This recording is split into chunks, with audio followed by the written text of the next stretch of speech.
Vocês enxergam a tela? Certo, eu sei como é. Enxergar? Dá para enxergar. Certo, certo. Certo, então. Vamos começar lá?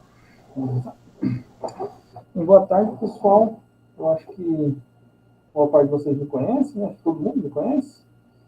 Eu sou o Robson, sou aluno de doutorado do programa de Ciências do Centro de Energia Nuclear e Agricultura. Sou formado em Economia pela Exalc. E essa apresentação, né, faz parte do contexto da cooperação que a gente está fazendo para a escrita de um capítulo sobre inteligência artificial e ambiente. E a ideia do capítulo é falar sobre redes neurais. Né? Então, essa apresentação vai ser um pouco aqui do que eu sei sobre esses modelos tão conhecidos por alguns, né, tão famosos e utilizados. Então, começando pela definição, né, que a gente viu naquele capítulo, no primeiro capítulo do livro de Deep Learning com Python, né, a ideia de todo software de computador, todo algoritmo, ele, na programação clássica, ele vai ser um sistema que ele vai receber regras, né, ou seja, a programação em ordem sequencial feita pelo programador, e recebendo os dados externos, ele vai gerar respostas padronizadas.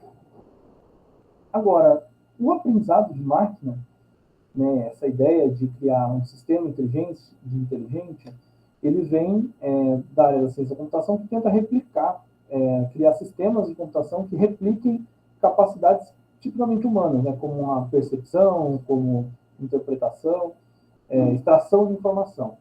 E no aprendizado de máquina, né, a ideia é você dar os dados e dar as respostas do sistema, né, quais as respostas esperadas, e através de alguns procedimentos, né, de diversos processos que a gente tem, estimar quais as regras, ou seja, criar um modelo que a partir dos dados gere respostas. Então ele é um sistema que aprende, ele replica esse aprendizado. E os modelos de redes neurais são um tipo de aprendizado de máquina, né, que podem funcionar dessa forma, e dentro deles a gente tem uma subdivisão, né, um escopo ainda menor de modelos profundos, né, que aprendem de forma mais complexa, né, eles são modelos para atividades ainda mais elaboradas. Então, o livro trata especialmente disso, né, aqueles 2 primeiros capítulos falam sobre a matemática e os desenhos na programação, e vamos começar, né, sobre a parte das redes neurais em si. A rede neural, as primeiras ideias sobre rede neural, elas vão surgir lá na década de 50, junto da área da computação, em que, pensando na abordagem sobre como o cérebro aprende, né, pensando em como o nosso cérebro funciona, eles começaram a tentar replicar o funcionamento do cérebro através de um modelo matemático, né, através de modelos computacionais. E como que se entendia que o neurônio funcionava na época? Hoje em dia a gente sabe que não é exatamente dessa forma, né, tem mais suas nuances, mas neurociência é uma coisa à parte. Né? Mas a inspiração biológica vem da ideia de que o cérebro ele vai ter as células, né, que são os neurônios, eles vão receber estímulos pelos dendritos, estímulos elétricos vindos de outros neurônios, eles vão fazer uma espécie de processamento, né, uma análise desse estímulo que ele recebeu, e ele vai passar um novo estímulo para frente, que vai ser levado para outro neurônio, ou que vai dar uma resposta que vai ser a nossa ação, o nosso pensamento. Então, pensando nisso, se criou a ideia do perceptron. Né? O perceptron ele é uma estrutura matemática, um modelo em que você vai ter as entradas, ou seja, os estímulos, os seus dados, eles vão ser ponderados por um peso, e esses pesos e esses estímulos vão se encontrar, digamos, no centro desse neurônio, que seria o núcleo, né? A ideia é inspirada no núcleo, onde eles vão ser somados, mais um viés, né? Que a ideia do viés é até uma ideia que a gente pode ver em regressões, né? Justamente eles têm uma base, né? Quando ele não receber nenhum estímulo, quando todos os x, x1, x2, xn for igual a zero, qual vai ser a resposta desse neurônio?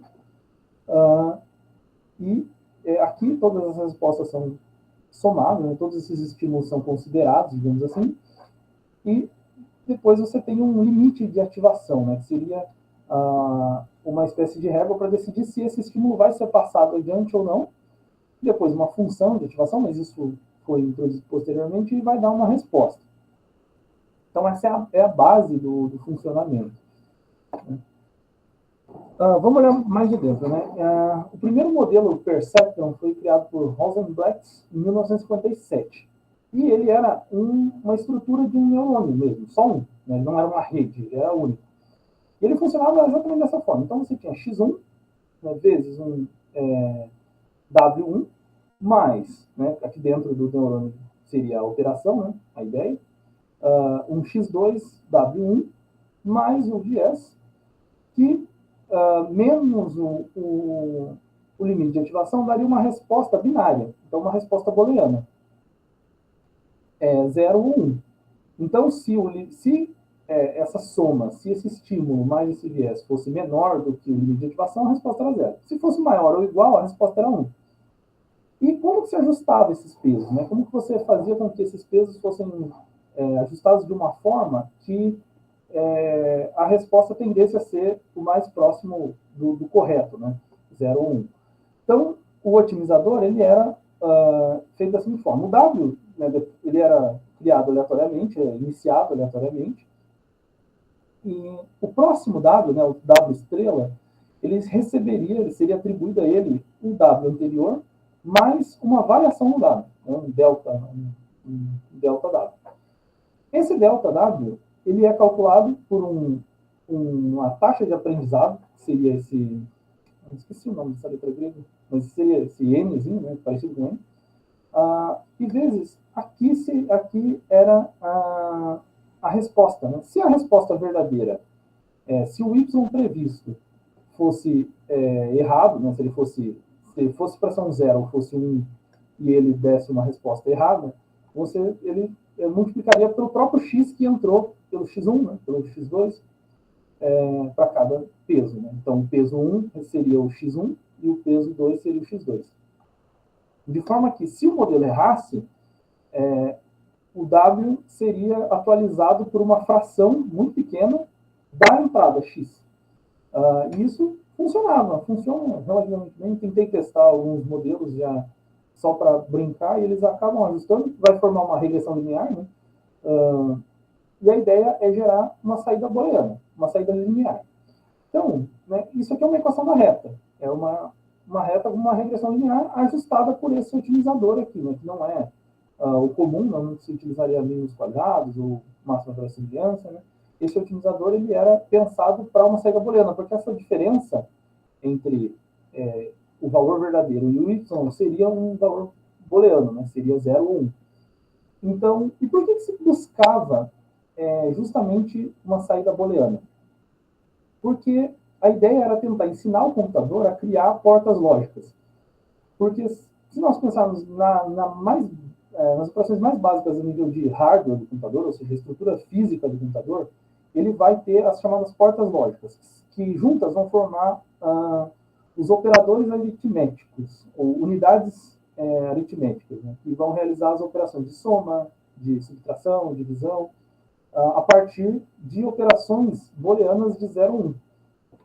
Então, existem vários tipos de portas lógicas, mas as 4 principais são essas 4, que é o AND, né, ou seja, se 0 e 1 é a resposta 1, né, no caso 1 e 0, 0 e 0 vai ser 0, 1 e 0, 0, e 1, né, aqui 1 e 1 vai ser 1. Então, perceba que aqui isso é linearmente separável, ou seja, uma regra linear consegue separar essa estrutura. Nós temos o OR, que é a estrutura, né, um ou outro, então ele vai ser sempre verdadeiro se tiver se o 1 aparecer em uma das combinações, e ele também é linearmente separável, né? Então eu estou representando ele sendo separável por essa linha, né? Então você pode ver que dá para separar, né, esses 4 valores, você consegue discriminar o que é 0 e o que é 1 a partir de uma regra OR. Né? Você consegue criar uma reta que consiga aprender o padrão OR. O NOT, né, o NOT ele faz o contrário, né? Então, se é um, ele dá a resposta como o outro. E o maior problema, né, então, nessa época, as redes neurais elas começaram a aprender essas regras. Então, se a gente voltar aqui, né, na ideia inicial, o computador, na programação, ele vai ser todo o processo, todo o software do computador vai ser uma grande sequência dessas regras. Or, and, not. Claro, existem algumas outras portas lógicas, mas elas são, na verdade, derivações dessas primeiras.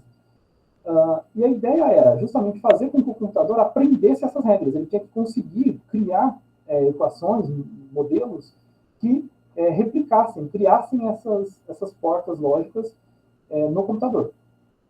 Né, automaticamente, ele criasse esses padrões para separar. Mas uma das portas lógicas era o SHOR, que ela é uma das 4 básicas. Né? E o SHOR, o que ele é? Ele é um mutuamente exclusivo. Ou seja, o valor ele só vai aparecer como 1 quando as duas entradas forem iguais.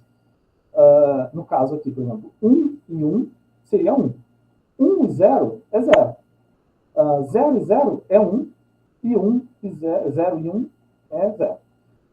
Essa estrutura ela não é linearmente separável. Não há uma combinação, não existe uma reta que consiga separar adequadamente essa regra. Ou seja, ele não consegue criar uma regra SHOR. Um neurônio, um perceptron não conseguia criar uma regra SHOR. E nessa época, né, em 1950 e 60, nos primeiros testes, nas primeiras inovações, nos primeiros testes que se fizeram aplicações com redes neurais, elas estavam conseguindo realizar algumas aplicações. Uma das primeiras foi o modelo Adalene e Madeleine, né, os nomes eram abreviações, que eram modelos que tinham como objetivo prever um sinal de um telégrafo, ou seja, no telégrafo você recebe sinais binários, e a ideia dela era, dado os sinais anteriores, prever o próximo. Isso diminuía o ruído, né, os erros, e ela funcionava bem, porque ela tinha, porque as regras que ela precisava aprender eram and, or, not, e começou a se criar muita expectativa em torno desses modelos, porque se eles conseguissem aprender essas regras, eles conseguiriam criar máquinas inteligentes. Essa era a ideia. Até que começaram a perceber que essas máquinas elas não conseguiriam resolver o SHOR. Então, aplicações mais complexas, né, quando a gente pensa num software de computador ou num algoritmo mais complexo, ele vai ser uma sequência de operações que, inevitavelmente, vão acabar usando pelo menos uma porta SHOR. Então, modelos de redes neurais não conseguiriam resolver esses problemas. Então, foi uma grande decepção para os pesquisadores da época. E esse período é chamado de inverno da AI. Ele vai de 65 até mais ou menos a década de 80, até onde eu sei, porque é justamente o período em que não se tinha mais interesse nesses modelos, porque eles não iam conseguir evoluir mais, eles não iam conseguir fazer tarefas ainda mais complexas.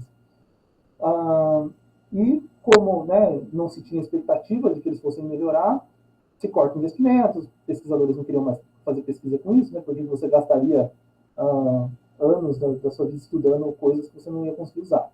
Então não se tinha, foi esse período de inverno, né, em que não se conseguia resolver esse problema.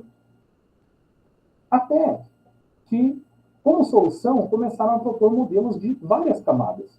Né? Então, o perceptron ele só tinha um neurônio e ele só tinha uma camada, uma entrada e uma saída. E propuseram fazer um modelo com várias saídas, com várias entradas e várias saídas, vários neurônios, de forma a tentar resolver o SHOR, e usando funções de ativação, né? Mas isso vou falar um pouco mais para frente. Vamos pensar em como que o problema do SHOR foi resolvido. Né? No modelo de perceptron comum, a gente vai ter um X1 e um X2, que vão ser ponderados por um W1, W2, e que vão entrar no neurônio e vão dar uma saída Z. Essa estrutura aqui, eu poderia até tentar demonstrar, existem vários passos tentando otimizar essa rede, né, caso a gente quisesse ver ela sendo ajustada, mas essa saída aqui, isso que vocês estão vendo, né, essa reta cruzando por um e deixando o outro de fora, é exatamente essa saída aqui. Então, o melhor resultado que uma rede um único perceptron consegue chegar é essa estrutura aqui, em que ele consegue criar uma regra, mas não consegue aprender a outra. Ele vai atribuir 0 às outras e não vai conseguir aprender. Então, qual a ideia de você ter mais de uma camada, né? Você ter uma camada oculta? É justamente você ter duas saídas iguais a essa. Porque percebam que se eu tivesse duas retas aqui, eu conseguiria diferenciar os dois uns dos dois zeros. Então, fazendo isso, né, ou seja, agora tendo quatro pesos, os mesmos x1 e x2, entrando em dois neurônios diferentes, ele conseguiria criar uma regra separando o primeiro 1 e separando o segundo 1. Só que eu precisaria unir, né? A ideia deles era unir esses dois neurônios intermediários em um único neurônio, que seria a saída Y.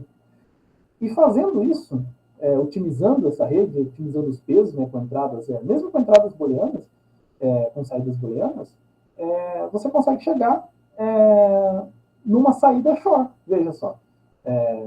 Se 0 e 0, 0. Se 0 e 1, 1. Aqui eu acho que... não, ele está ao contrário. Né? Ele ficou o contrário do Shor, né, mas seria o mutuamente inclusivo, no caso. Que é uma saída, uma porta lógica contrária do Shor, mas se ele consegue fazer o Shor, esse anti-Shor, ele faria o Shor. Né? Eu acabei errando aqui, né? Era a ideia de ser 0, 0 e 1. Mas ele conseguiria aprender. Então, tendo essa concepção de regra, essa concepção de várias camadas e com vários neurônios, a rede neural consegue aprender o Shor. E como a gente já sabia que o único perceptron consegue aprender as outras três, né, o AND, o OR e o NOT, então agora as redes neurais voltam a ter destaque justamente porque elas agora conseguem aprender os quatro padrões e, portanto, em teoria, elas não têm um limite. E essa é a pegada, né, que se deu lá na década de 80, que é justamente tendo uma rede neural com camadas grandes, com muitos neurônios e camadas o suficiente, ela conseguiria aprender qualquer padrão. Nesse caso, com padrões lineares. Né? Mas, mais à frente, eles vão conseguir, eu vou demonstrar, né, as funções não lineares. Mas então, aqui, a IA voltou a ter um certo destaque, voltou a ter valor para os pesquisadores, porque agora ela conseguiria aprender, ela conseguiria fazer o que o computador faz, um programa de computador bem complexo consegue fazer, em teoria. O grande problema seria justamente como otimizar esses pesos, como processar essa rede, né, como ter dados. Enfim, mas estou me adiantando um pouco. Então, né, essa questão, como eu comentei, aquela rede ela ainda era linear, então ela só geraria modelos lineares. Modelos não lineares, né, como esse, por exemplo, ela não conseguiria aprender, porque ela só geraria reta. No caso aqui, até tem uma pegadinha aqui, que se você olhar uma reta, mesmo uma curva não linear, ela você pode aproximar ela por retas. Né? Então, se você fizer sucessivas retas, ela conseguiria aproximar. Mas, justamente, o processamento seria inviável. Então, para solucionar isso, se criou as funções de ativação. Ou seja, ao invés de eu ter uma saída booleana aqui, eu vou pegar esse valor, esse somatório, essa reta que foi gerada aqui dentro, e aplicar nela uma função não linear. Então, aqui no caso, é uma representação de uma função simplesmente linear, ou seja, o que era feito antes, a função threshold, né, a função com limite, em que ela ou é 0 ou é 1. Então, se x for menor do que o u, né, se a soma... No caso aqui, o u e o bias, eles meio que se anulam, né? Matematicamente, eles vão acabar virando um número só, porque seria mais e menos. Então, se o valor aqui for menor do que 0, ela é 0. Se ela for maior do que 0, ela é 1. Né? Essa é a ideia da função threshold. Mas aplicando, se eu pegar esse somatório aqui, essa operação, e aplicar nela uma função, por exemplo, sigmoide, eu consigo ter valores intermediários entre 0 e 1. Né? Se eu quiser valores intermediários, valores flutuantes entre menos 1 e 1, eu posso aplicar a função da tangente hiperbólica, né? Ou seja, calcular a tangente de x, ou se eu quiser que a função simplesmente anule, né, o valor, caso ele seja menor do que 0, ou simplesmente passe ele para frente, eu posso dar essa função relu, né, conhecida. Então, essa é a ideia. E a partir disso, esses modelos conseguiriam gerar saídas semelhantes aos modelos não lineares. né? Porque agora eles não estariam mais restritos a gerar apenas retas e valores booleanos. Nessa parte, eu vou parar aqui a transmissão, porque eu quero demonstrar esse processo de retropropagação, né? Inicialmente, as redes neurais elas usavam esse otimizador. Só que esse otimizador depende de X. E ele acaba não funcionando muito bem. Não é uma forma muito de otimizar, porque esse dado acaba dependendo muito da semente inicial. Então, junto da ideia de ter múltiplas camadas e de funções de ativação para ter respostas não lineares, os pesquisadores também mudaram a forma de se fazer o otimizador e passaram a utilizar o backpropagation, ou seja, propagar o erro da rede, ou seja, tentar usar o resultado dela de uma forma mais eficiente, que é um algoritmo que até hoje é utilizado. Né? O backpropagation é a base, e utilizando o algoritmo de gradiente descendente, estocástico, né, que eu vou demonstrar, eles conseguiam otimizar essas redes com bastante eficiência, né, com não tantos passos. Então, eu vou parar aqui a transmissão, porque eu vou transmitir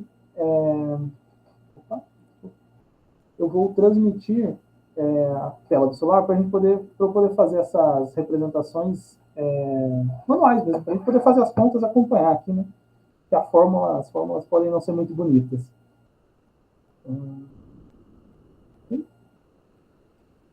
Vou pedir desculpa para vocês, porque vai ser na tela do celular, eu não sei se fica bom a visualização. Vocês conseguem ver a tela do celular? Pessoal? Agora eu estou vendo vocês. Eu consigo ver. Aqui, esse modelo não está muito bonito. Eu vou apagar ele, né, e vou começar ele do zero. Então, vamos desenhar uma rede neural a mais simples possível mesmo. Né? Então, vamos criar aqui um X1, e ele vai estar conectado a um neurônio, e a gente vai chamar ele de A1. E a gente vai ter uma entrada X2, vai estar conectado a um neurônio A1, 2. E o X1 também vai estar, eles também vão estar conectados, né? Como uma rede, como a gente viu naquela rede de duas camadas que resolveu o short. E aqui ele vai ter o peso W1, o peso W2 e o peso W. O peso W3. Desculpa a caligrafia. Espero que dê para vocês conseguirem entender. E aqui, esses dois neurônios, as duas saídas, vão se conectar a um neurônio A2. Aqui a gente vai ter um W5 e um W6. Então, essa estrutura aqui seria uma rede neural, né, com uma camada oculta, a mais simples possível. Duas entradas, dois neurônios intermediários e um neurônio de saída. Esse é o diagrama, né? Isso que a gente sempre vê quando a gente pesquisa a rede neural do Google, né? É a ideia básica que a gente estava vendo nos slides. Agora, vamos tentar representar isso aqui matematicamente. Né? Então, a gente vai ter o seguinte, o A1, né? Deixa eu trocar a cor aqui. Eu faço mais claro. O A1, ele vai ser representado como? Nós sabemos que aqui na saída a gente vai ter uma função de ativação. Então, essa função, vamos chamar ela de função G, vamos considerar que ela é uma sigmoide. E essa função G, dentro dela, ela vai receber W1, X1, né? Aqui, ela vai receber X1, ela vai receber esse X aqui, X1, e ela vai multiplicar W1, vai estar aqui dentro. Né? Mais W2, X2, acabou a página. Mais,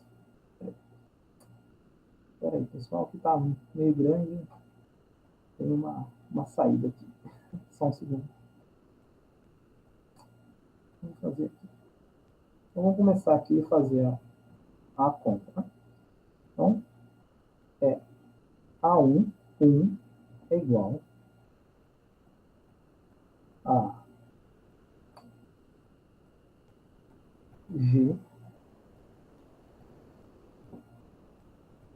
W1 x1 mais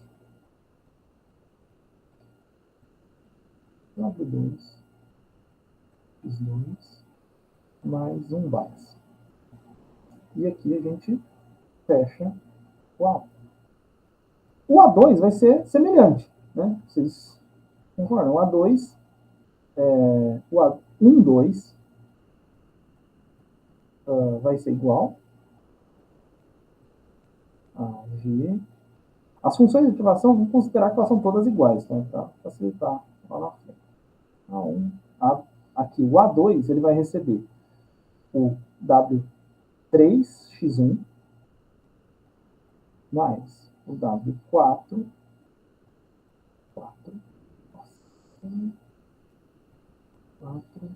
4x2 mais o base.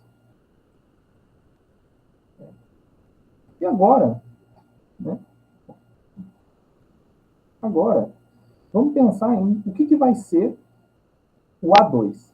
Né? Se a gente voltar aqui,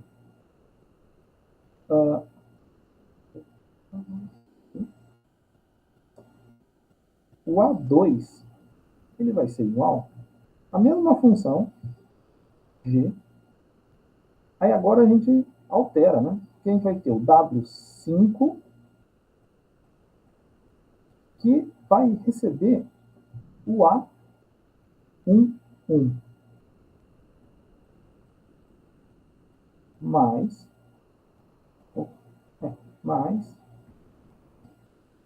o W6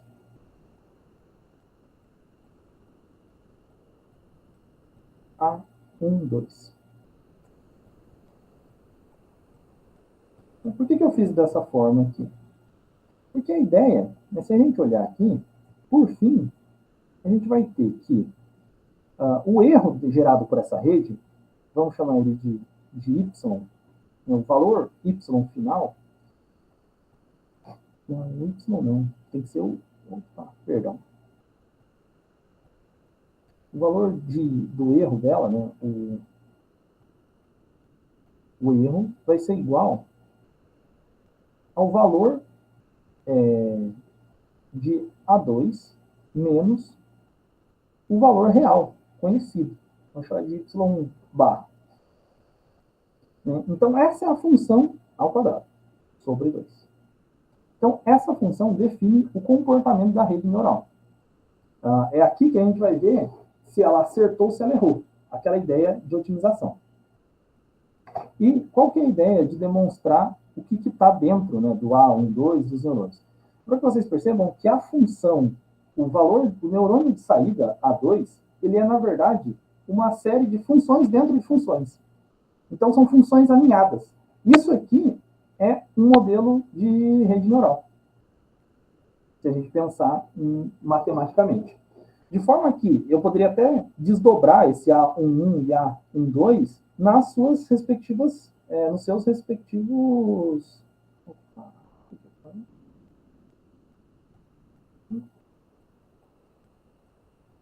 Deixa eu parar de escrever. Ele parou mesmo. Nossa. Não, ele não parou. Tá, ele está funcionando. Mas eu poderia escrever, né, desdobrar esse A1 e A12 dentro dessa função. E aí, qual era a ideia? Como que agora, né, vamos supor que eu passei todos os valores, fiz o cálculo da rede e cheguei na resposta, né, no Y. E comparei o Y que eu calculei com valores pesos aleatórios com o valor real. Esse erro, como que eu vou fazer com que esse erro ajude a atualizar a rede, né? Aí a gente chega num algoritmo de gradiente descendente. Eu vou pegar aqui uma outra cor. E vamos lá. Vamos dizer que o nosso W, né, um W qualquer, ele vai receber...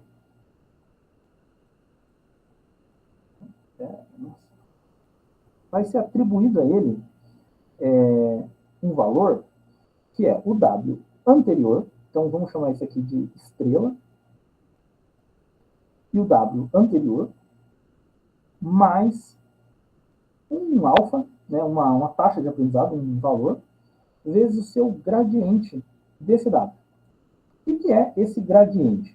O gradiente ele seria a derivada da função, dessa função de erro, em relação ao peso que você está considerando. De forma que esse valor, esse gradiente, ele é a contribuição do W1, do W, qualquer W que você está, qual é a contribuição dele para o erro geral da rede. Então, é como a analogia que se faz é das engrenagens. Então, pensem em engrenagens, uma engrenagem girando uma engrenagem maior. Se aquela engrenagem não está girando corretamente, cada engrenagem menor dentro tem uma parcela de erro nisso, uma parcela de culpa. E esse valor é o gradiente. Então, como que a gente vai estimar esse gradiente? O gradiente, vamos pegar, por exemplo, o W5, né, que no nosso caso seria esse valor aqui. Seria esse W5 aqui. Vou botar aqui. O gradiente de W5 ficou ruim. O gradiente de W5, ele é igual à derivada da função, né, da função de erro. Então, eu vou fazer a conta. Vamos lembrar da regra da cadeia, né, de cálculo. Não sei se todo mundo que fez cálculo lembra dessa regra, mas é a ideia de que funções dentro de funções, você tem uma regra específica no cálculo para você fazer a derivada dela. Então, vamos considerar aqui a nossa função original. Aqui eu vou fazer uma seta. A função original é o A2 menos o Y ao quadrado sobre 2. Agora vamos fazer isso em relação, vamos derivar essa função, vamos desdobrar ela. Então a gente vai ter o quê? G de W5 A1, nossa, eu vou isso, perdão, A1 mais W6 A1, 2, fecha isso aqui. Aqui. Nossa. Menos W. E vamos fechar esses parênteses aqui. Então, vamos dar uma olhada nessa função aqui. Aqui, ao quadrado, e aqui sobre 2. Então, essa é a função que a gente vai ter que derivar para alcançar, para saber a contribuição do W5 no erro total. Então, vamos fazer essa continha. Vamos dizer que o gradiente de... Opa, fiz o del. O gradiente de W5 vai ser igual. Aqui vamos fazer a operação. Vou descer mais. Assim.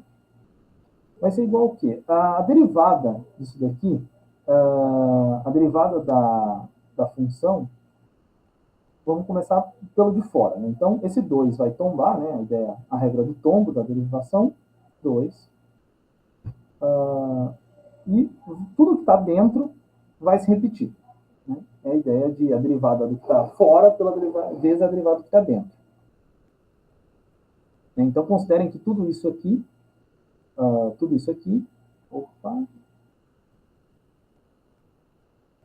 considerem que tudo isso aqui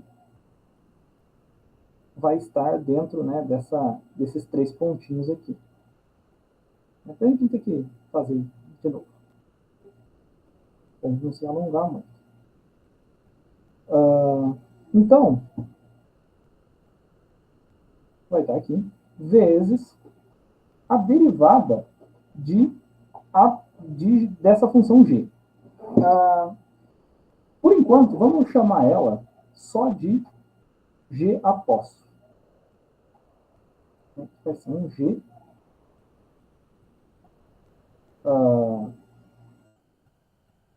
esse g do que está dentro, né? G do W5. Então, aqui vamos mudar, repetir. Opa. E aqui eu vou ter eu vou colocar um apóstrofo, porque é derivada. Isso tudo, vezes, né? E agora a derivada, peraí, deixa eu sair desse modo. A derivada dessa função aqui, em relação a W5. Né? Nós sabemos que W5 ele vai ser constante, né? W5 não, perdão. Em relação a W5, isso aqui é constante. Opa.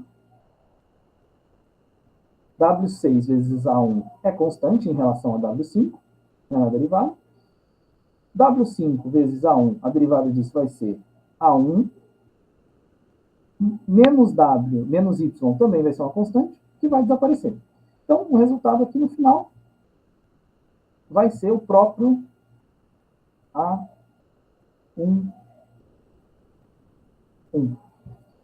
Então, vocês estão acompanhando até aqui? Alguma dúvida? Alguma questão em relação a esse procedimento? Tudo que está sendo dito? Só tem um comentário aí, mas é mais em relação à notação, que está representando o gradiente de gradiente de W, mas seria o gradiente do erro com respeito a W, né? A derivada parcial com respeito a W. O gradiente do W é o gradiente da função de erro, né? Da função de como você está calculando o seu erro. No caso, esse erro quadrado. Aqui, né? Tudo isso aqui a gente sabe que está sobre 2, e esse 2 com esse 2 vai sumir, né? Então vai ficar só. Vai ficar só a função. De forma que aí a gente tem um pulo do gato, digamos assim, que a gente sabe, como a gente está considerando aqui que como eles sumiram, né? Vamos apagar aqui porque não ocupa muito espaço. Como a gente sabe que a derivada da sigmoide, vou fazer aqui ao lado, a derivada de uma função sigmoide, aí é uma questão de cálculo mesmo, né? Tentando derivar, a função de sigmoide é 1 sobre 1 menos e elevado a x. Então, a derivada dela vai ser... Perdão. A derivada dela... vou fazer aqui do lado mesmo. A derivada dela, a derivada de g, de x, nesse caso, vai ser... Né? A derivada de x dado g x é igual a g de x vezes 1 menos o x. Né? Como a gente sabe que no caso o x é o próprio A1, a gente consegue substituir isso direto na fórmula. Né? Ou seja, a derivada, essa derivada g aqui, que a gente está trabalhando, ela vai ser a própria função g de x, que no caso vai ser g de W5, A1, que a gente já sabe, que a gente já calculou na rede. Na hora que a gente passou os dados por ela, esses valores já foram calculados. Né? Então vai ser aqui essa própria função, vou tentar fazer aqui embaixo. Então, para finalizar, ela vai ser o quê? De W5 vai ser igual. Aí aqui a gente vai ter a função, né, a própria função de erro, vamos chamar de o E aqui, vezes A, no caso aqui, A1, 1, vezes 1 menos, no caso, perdão, aqui não é A1, é A2, aqui é a função de, que é a saída que a gente tem, A2, menos A1, vezes A1. É isso. Eu acredito que seja isso. Eu sei que o W5 ele tem que aparecer. É verdade. Tá certo. Essa seria a derivada. Então, calculando esse valor, né, a gente vai ter todo o processo de passar isso pela rede e calcular os valores. Colocando agora esse valor supondo aqui que a gente tenha, né, W5,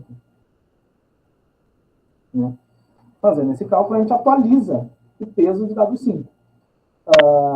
E isso, em teoria, vai modificar o erro da saída. Perceba que, à medida em que o erro for diminuindo, e aí a gente vai conseguir saber se esse erro está diminuindo ou aumentando pela derivada segunda dessa função, mas eu não vou fazer esse procedimento, porque seria muito demorado. Mas, à medida em que esse erro for diminuindo, né, à medida em que o erro for ficando cada vez menor, o gradiente do W que você está calculando também vai diminuir.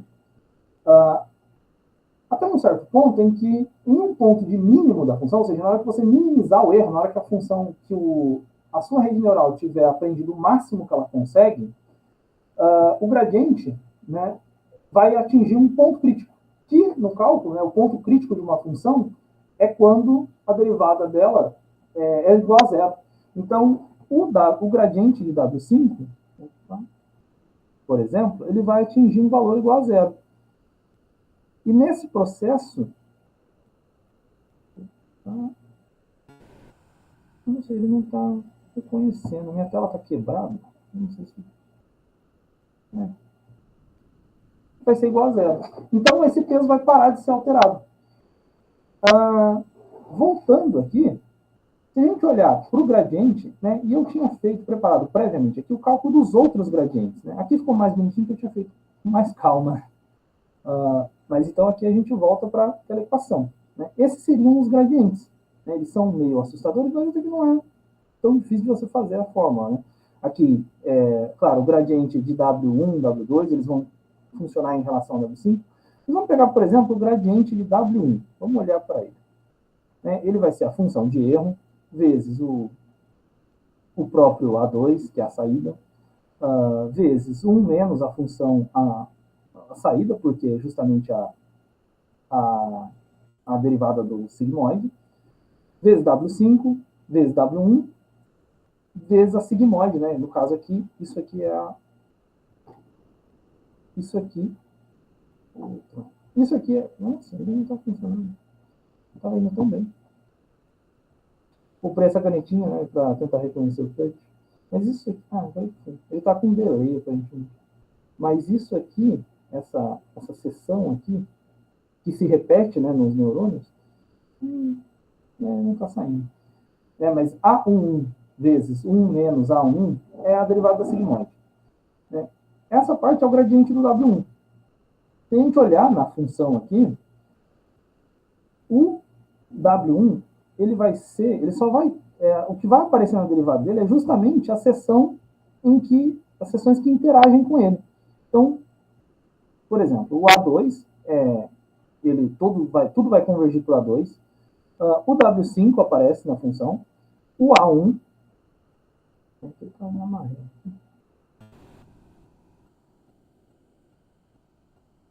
Então, o W5, o A1, o W1 e o próprio W1 vai aparecer, né? Ele vai ser otimizado. E o X1, que é a entrada. De forma que nenhum outro neurônio que não participa dessa trilha, né, dessa seta de interação com o W1, eles não vão entrar na derivada. Então, eles vão ser ignorados, eles vão ser tudo zerados nesse processo de derivação. E para cada neurônio você vai fazer isso. Então, esse é o chamado processo de backpropagation. É isso que vai estar por trás da otimização de todas as redes neurais, né? Certo, pessoal? Assim, não sei se ficou muito claro. Eu achei que ia facilitar um pouco a escrever aqui, mas não sei se atrapalhou um pouco. Tem alguma dúvida, alguma coisa? Agora eu vou voltar para os slides. Tem mais algumas partes. Tudo bem? Ok, eu vou retomar, então. Dúvidas ao final, eu imagino. Agora vamos voltar aqui. Voltando aqui. Aqui a gente vai ter o algoritmo backpropagation, né, que a gente acabou de comentar. Esse é o algoritmo, essa é a ideia. Né? Você atualiza, você basicamente, então, em resumo, o backpropagation você vai usar a contribuição marginal de cada parâmetro da rede para atualizar esse próprio parâmetro. de forma a zerar todas essas contribuições num ponto em que a rede não otimiza mais, né? Então ela se torna ótima. E por que a gente tem o boom atual das IAs? Né? Porque a gente tem o desenvolvimento de novos componentes de hardware que permitem o cálculo dessas operações. Como vocês viram, né, uma rede neural com 3 neurônios ela já chega em equações bem complexas, né, funções de ativação, então são várias operações. E no começo dos anos 2000 foi quando começou a se criar as primeiras GPUs, que são unidades de processamento gráfico, né, Graphic Processing Units, que são diferentes dos CPUs, né, dos processadores comuns, porque elas são especializadas em fazer operações em paralelo. Essas operações, né, em paralelo, essas operações com valores flutuantes, né, multiplicação de números com casas decimais, somas com eles, são chamadas na computação de flops, né, float operation per second, né, o número de operações por segundo, operações flutuantes por segundo. Se a gente olhar a diferença entre CPU e GPU, vamos pegar, por exemplo, o top de linha, né, do comercial usado no cotidiano das pessoas. A NVIDIA RTX 4090, ela faz 82,58 teraflops, né, ou seja, tera operações por segundo, trilhões de operações flutuantes por segundo. Ela consegue fazer isso. O i9, né, do processador da Intel, o 14900K, ele faz 0,846 teraflops. Então, ele não consegue fazer operações em paralelo, não consegue fazer operações muito rápidas. E por que isso é útil? Porque a gente pode transformar redes neurais em operações matriciais. Porque, veja bem, vamos pegar, por exemplo, esse exemplo de rede neural aqui.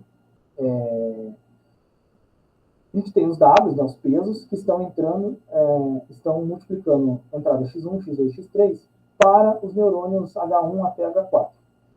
Essa operação, como a gente sabe que é uma operação de multiplicar e depois somar para dar o resultado H1, H2, H3, a gente pode transformar isso numa operação de matriz. De forma que a gente tem x1, x2, né, o vetor x1, x2, x3, que seria um vetor coluna, né, mas está transposto, multiplicado pela matriz de pesos, que vai ser uma matriz 4x3 nesse caso. 4 porque são 4 neurônios, 3 porque são 3 entradas. E isso vai dar uma saída de H1, H2, H3. E como que a GPU faz isso mais rápido que a CPU? A CPU ela tem os chamados núcleos, né, os cores, que ela vai fazer uma operação por vez. Então, cada núcleo faz uma operação.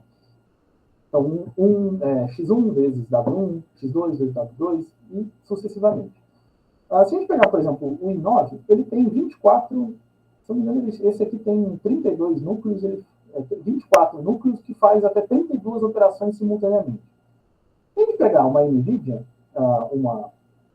uma GPU, ela vai ter milhares de pequenos núcleos, né, que seriam os CUDA-cores. É lógico que a frequência, ou seja, a velocidade em que os cores do processador, da CPU faz essas operações é muito maior do que os CUDA-cores. Mas aí vamos pensar, por exemplo, aqui na nossa conversa, a gente tem o professor Christian. O professor Christian é um professor de cálculo, de matemática, né, do departamento de matemática. Ele provavelmente consegue fazer operações manuais muito mais rápido que todos nós. Vamos supor isso. Então, mas vamos supor que nós aqui, que estamos na sala, a gente se divida para fazer essa operação matricial. Então, eu vou calcular a multiplicação e a soma da primeira linha, o José vai fazer da segunda linha, o Apolinário vai fazer da terceira linha, e depois a gente vai fazer a soma, e no final a gente vai ter H1, H2, H3.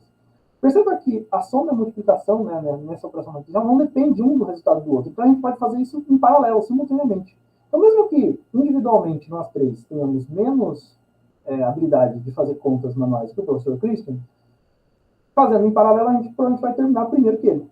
E é esse princípio que norteia o uso das GPUs no cálculo de redes neurais.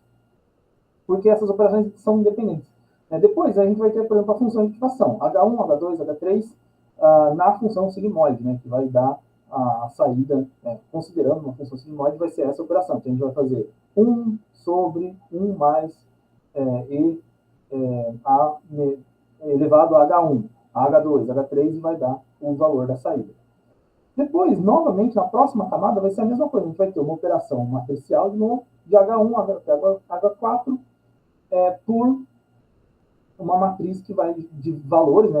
Agora vamos chamar esses pesos de V, V1, V2, que vai dar uma saída Y1, Y2. Né? No caso aqui, a gente tem 2 neurônios de saída. E o processo se segue.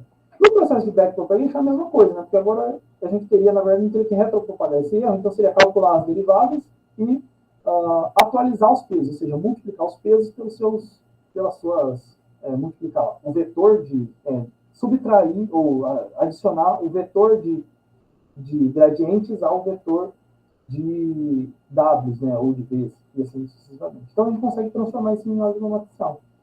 Isso gerou um boom de pesquisas, porque agora você conseguia fazer em tempo hábil. E agora chegando num subtópico, né, a gente tem mais alguns minutos, não quero me alongar, prender vocês aqui, mas vamos pegar, por exemplo, a visão computacional, que é um problema que hoje em dia é relativamente comum, né? Você vê soluções, algoritmos, por exemplo, carros autônomos que enxergam pessoas, identificam objetos, carros, pedestres, animais. O que acontece? Olhando para uma estrutura de multilayer perceptron, mesmo com backpropagation, com GPUs, fazendo cálculo em paralelo, a gente ainda vai ter valores absurdos para ser calculados. Pensa assim, vamos pensar numa imagem de 1920 pixels por 1080, né? Uma resolução meio padrão de monitores, de computadores. Ela teria 2.073.000 pixels e 600 pixels. Cada pixel desse tem 3 valores para gerar a sua cor, né? Que é o padrão RGB. O que daria 6.220.800 valores de entrada para uma rede neural. Numa rede neural multilayer perceptron, normalmente se tenta usar, na primeira camada e nas camadas subsequentes, cerca de 1,5, não é uma regra, mas se começa por aí, 1,5 vezes o número de neurônios, o número de entradas. Então a gente teria, quantos pesos a gente teria na primeira camada? A gente teria 6.220.800 vezes 6.220.800 vezes 1,5. Que daria 58 trilhões de pesos. Mesmo com GPUs, mesmo com as GPUs mais potentes, isso não é viável de ser calculado, né? Porque vamos pensar em todas as derivadas, todos os cálculos paralelos que teriam que ser feitos. Então, isso é inviável, né? Imagine mais camadas, mais neurônios. Então, as redes neurais não eram utilizadas para uso de imagens, até 2012, quando uma rede neural convolucional, e aí ela é convolucional porque ela realiza um processo diferente. Ela não usa todos os pixels como entrada. E ela também não usa imagens grandes, né? Mas, enfim, ela conseguiu, ela participou do resultado do concurso de Imaginet. A Imaginet era um concurso de aprendizado de máquina em que os participantes colocavam seus modelos, né, seus algoritmos, para tentar classificar 1.000 tipos de imagem diferentes, ou seja, 1.000 objetos, pessoa, carro, gato, cachorro. E esse modelo ele tem, acho que são 2 bilhões de imagens. Então você treinava 2 bilhões de imagens para 1.000 classes e tentava identificar o que era. E em 2012, a AlexNet, que era uma rede neural convolucional, ela conseguiu ficar em primeiro lugar no Imaginet, o que colocou de novo as redes neurais no radar da visão computacional. Até em 2016, a VGG, se não me engano, VG16, venceu o Imaginet, ela meio que zerou o Imaginet, porque ela conseguiu uma acurácia de 96%, e ela também é uma rede neural convolucional, então foi dado como vencido o Imaginet, né? A partir de agora, as redes neurais elas conseguem praticamente aprender todos os padrões do Imaginet, teriam que se criar um novo desafio para elas. Bem, e como que essa rede ela funciona? Ela vai tentar extrair padrões a partir da deconvolução da imagem. A gente tem mais 5 minutos? Vou ver se dá tempo de fazer isso. Deixa eu mostrar aqui. Eu separei para vocês um código demonstrando o processo de convolução. O que é a convolução? convolução, vamos supor esse sinal aqui, vamos gerar, eu gerei aqui um valor aleatório, e ele me dá esse sinal. Isso vamos pensar em uma única dimensão, né? Então a gente tem um vetor. E eu quero encontrar picos, eu quero saber os pontos de máximo dessa função. Dessa função não, desse sinal que eu tenho. A convolução, ela consiste basicamente em fazer, em multiplicar, então, por exemplo, nesse caso aqui, vocês veem meu mouse? Nesse caso, multiplicar, por exemplo, 5 por menos 1, mais 3 por 1, mais 1,9 por 1. E fazer isso deslocando esse kernel um por vez. De forma que, fazendo essa multiplicação e somando, né, ou seja, para o valor, para a primeira entrada, vai ser justamente a soma desses três, e sucessivamente. Eu vou gerar um kernel, eu vou gerar uma saída que ela vai extrair, ela vai ter maiores valores ou menores valores. No caso, o maior valor vai ser quando ela estiver em um padrão, ou seja, ela estiver em um pico. Então, quando os dados, né, a entrada, encaixarem nesse kernel, ele vai ter a maior entrada, a maior saída. E quando tiver, né, no inverso, ela vai ter a menor saída. E é justamente isso que é o processo de convolução. Né? Nesse caso, a gente tem uma dimensão. Vamos pensar, por exemplo, numa imagem. Aqui a gente tem uma imagem de tijolos, né, bricks, e vamos tentar usar um kernel 2D agora. Ou seja, ao invés de fazer essa operação de encontrar pixels, eu quero encontrar bordas verticais. Eu usaria esse kernel aqui. E se eu quisesse encontrar bordas horizontais, eu usaria esse segundo kernel aqui. Aplicando esses kernels na imagem, eu vou ter essa imagem original, né, eu vou ter a seguinte saída. Veja que os valores, né, a transformação dessa imagem, ela vai fazer com que, no caso, passando o kernel vertical, apenas as linhas verticais, ou seja, os locais aonde esse kernel tem a sua maior saída, fiquem na imagem. E se eu aplicar o kernel horizontal, eu vou ter o contrário, né, eu vou desaparecer com as linhas verticais. E aí, pensando numa rede neural, o que são os pesos da rede? Né? Em uma rede neural convolucional, né, como a gente pode ver, por exemplo, nesse exemplo da AlexNet, ele tem um kernel 11 por 11. Né? Ali eu estava demonstrando um kernel 3 por 3, mas sendo um kernel 11 por 11, o que vão ser os pesos dela? Vão ser justamente os valores do kernel, que ela vai ajustando sucessivamente. E como a gente vê aqui nesse sinal, onde não tem valores, onde ela não consegue fazer operação, ela ignora isso. Então, ela vai reduzindo a imagem, né, aos poucos. Né, ao fazer o processo de convolução, eu vou diminuindo a imagem. E cada kernel, ele vai ter aí 11 por 11 pesos, né, então ele teria cerca de 122 pesos, acho que 122, isso, 121 pesos. Enfim, conta de cabeça, me perdoem, não engano. Né? E quantos mapas de ativação eu posso ter? Eu posso pedir para ela me gerar vários mapas. Se ela gerar mapas iguais ou muito parecidos, eles vão extrair informações similares. Isso não ajuda ela a classificar imagens. Então, a tendência é que ela gere vários e vários mapas de ativação. E é isso que ela enxerga. Ela vai transmitindo, né, fazendo um ajuste, de forma que ela consegue aprender os padrões, extrair padrões. Numa rede neural, aqui eu tenho um outro exemplo. Esse é um exemplo muito legal porque ele é dinâmico. Né? Então, vamos desenhar, por exemplo, o número 6. Essa rede, ela recebe um desenho e classifica. Ela diz o que ela acha que está desenhado. Né? Nesse caso, por exemplo, ela diz, eu desenhei um 6, ela disse que é um 6. E aqui a gente vê o processo de convolução e de max pooling, que é um outro tipo de operação, mas que é para resumir a imagem, que ela vai gerando, no caso aqui, 6 mapas de ativação, depois ela reduz esses 6 mapas, e ela vai extraindo cada vez mais informação. Né? Então, imagine que o valor, quanto mais brilhante é o pixel do desenho, né, que a gente tem aqui, maior é a ativação. Né? Então, ela vai aprendendo, cada mapa de ativação vai aprendendo um aspecto do desenho. Então, as formas, o formato, né, o contorno. E uma rede neural profunda, ela nada mais é do que várias redes neurais de uma camada conectadas.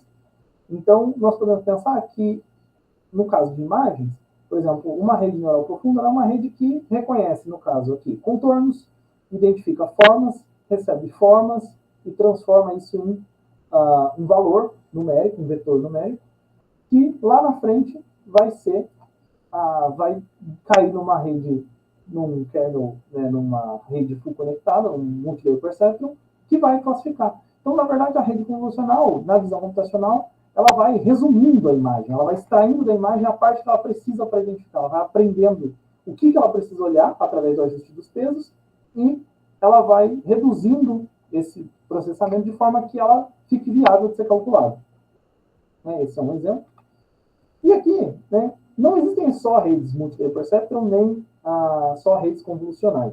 Acho que o nosso tempo já deu, não sei como está o horário de vocês, mas vou tentar finalizar aqui. Mas existe um trabalho de Leiden e Ren que falam justamente sobre o zoológico das redes neurais. Né? Você tem vários tipos de rede neural. Os que eu já mexi foram as redes de recorrentes, né, que são muito utilizadas ou para sinais sonoros ou para sinais temporais. Né? Normalmente elas vão trabalhar com sinais que têm uma dependência com o sinal anterior. A gente tem as redes feed-forward, né, as redes padrões, multilayer perceptron. Tem os autoencoders, né, que vão ser redes que vão receber um sinal, vão resumir ele, digamos assim, vão transformar ele numa entrada menor, e depois vão tentar gerar esse sinal de novo, ou seja, ela é uma rede que ela tenta resumir informação, né, meio que compactar a informação. E existem várias outras, cada uma para uma função diferente. Né? Então, isso a gente pode tentar explorar aí no livro, caso seja do interesse de vocês. Né? Mas é isso, pessoal. Eu acho que eu tinha preparado mais algumas coisas para ir demonstrando, exemplificando melhor, mas eu imagino que o tempo não vai nos permitir. Eu acho que é isso. Temos dúvidas, comentários, críticas? Alguém entendeu alguma coisa? Deixa eu voltar aqui para a nossa chamada.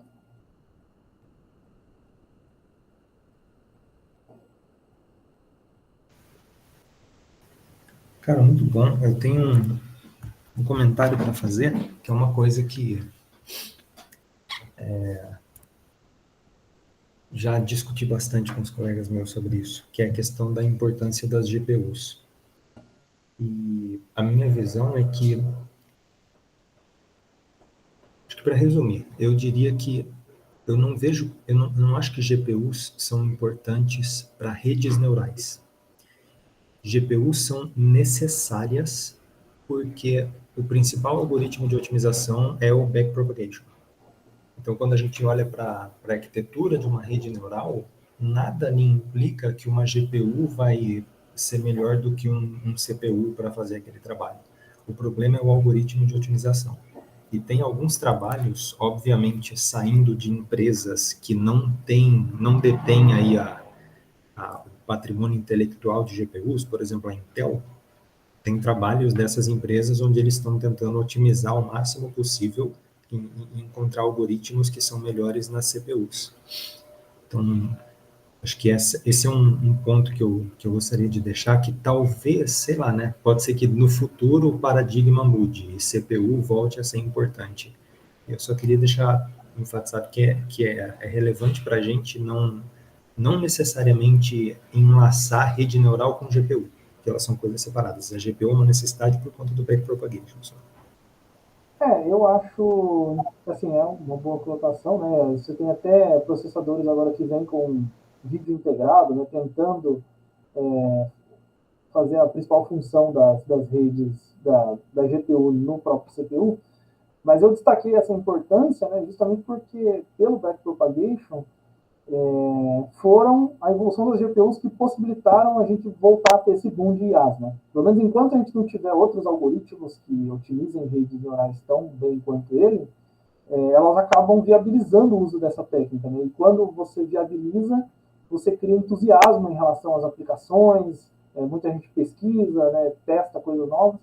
Então, o problema por exemplo, o problema do Shor manteve as redes neurais e o Perceptron, né, no inverno da IA por quase 20 anos, por mais de 20 anos.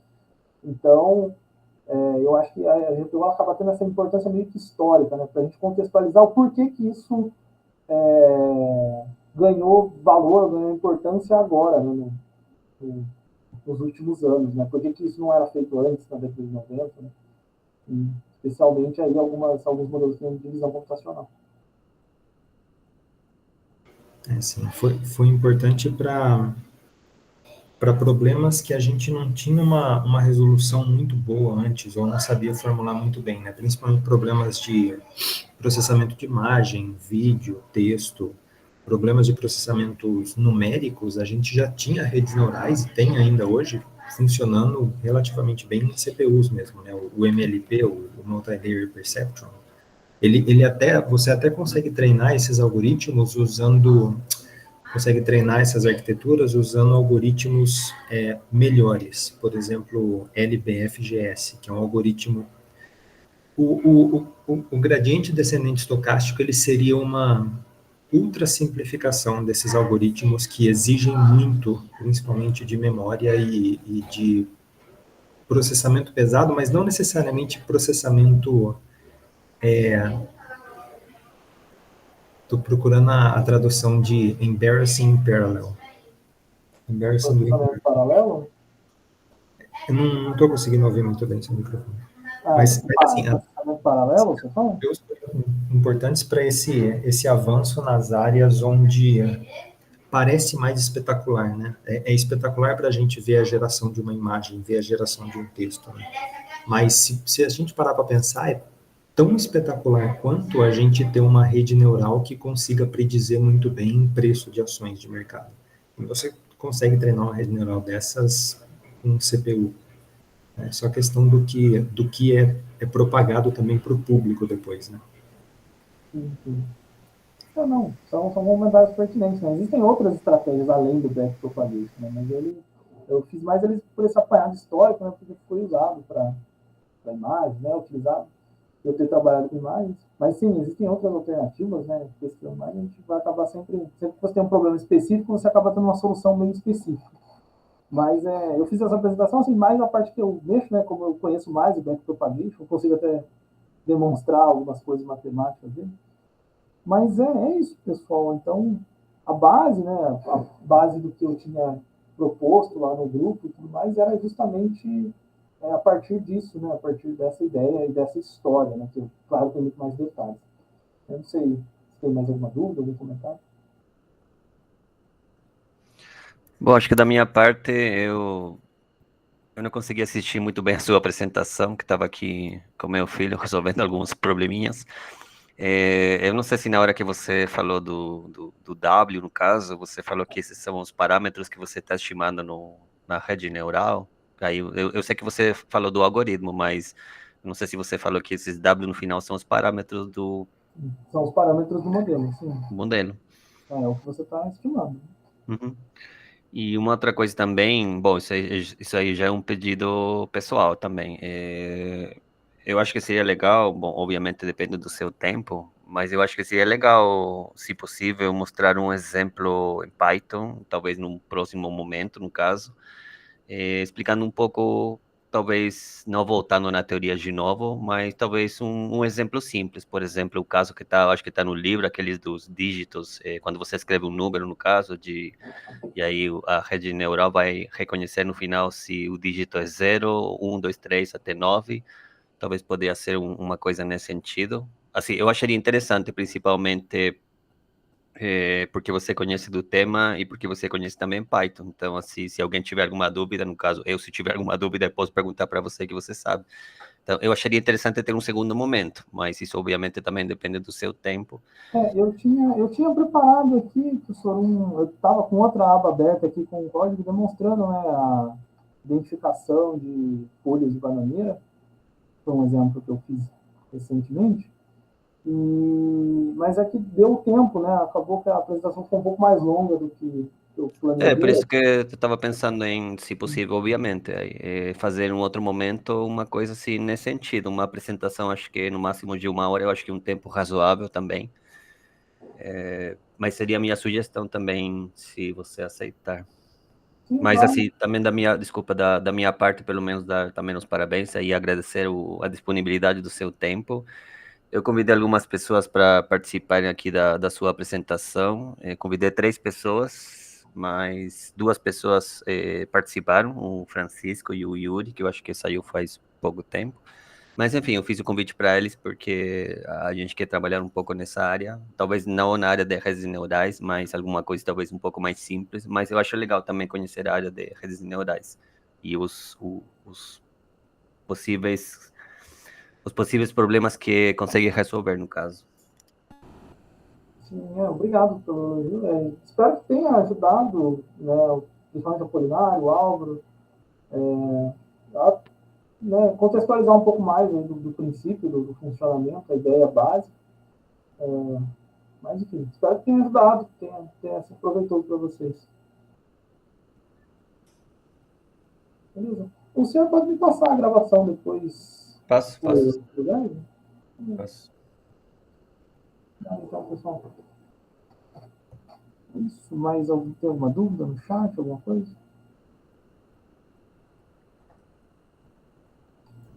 Eu não tenho dúvida não, só parabenizar e agradecer o convite do Christian. Beleza. Certo. Apolinário? Apolinário? Pode falar. Em primeiro lugar, eu quero parabenizar o Robson, foi excelente apresentação. Só dizer que a última parte não entendi melhor, mas vi que foi por conta do tempo mesmo. Queria ganhar o tempo e a ideia do professor Christian está muito bem-vinda, que voltasse também a se repetir de novo numa apresentação dessa. Seria muito grato. É isso que eu queria dizer. Sim, desculpa, eu acabei não tive tempo de ensaiar a apresentação, as semanas foram meio corridas, então eu acabei me perdendo um pouco no tempo, principalmente na parte da demonstração do algoritmo. Então, peço desculpas, mas eu posso retomar essa parte, tá, em outra reunião, caso tenha interesse. Principalmente essa parte dos scanners, a convolução, é interessante, talvez, a gente dar uma olhada. Mas obrigado pelo elogio. Espero que tenha, né, aproveitado bem.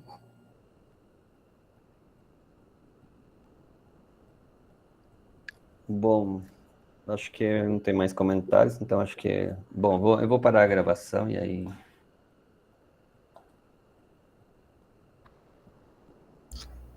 Christian, eu vou saindo aqui que eu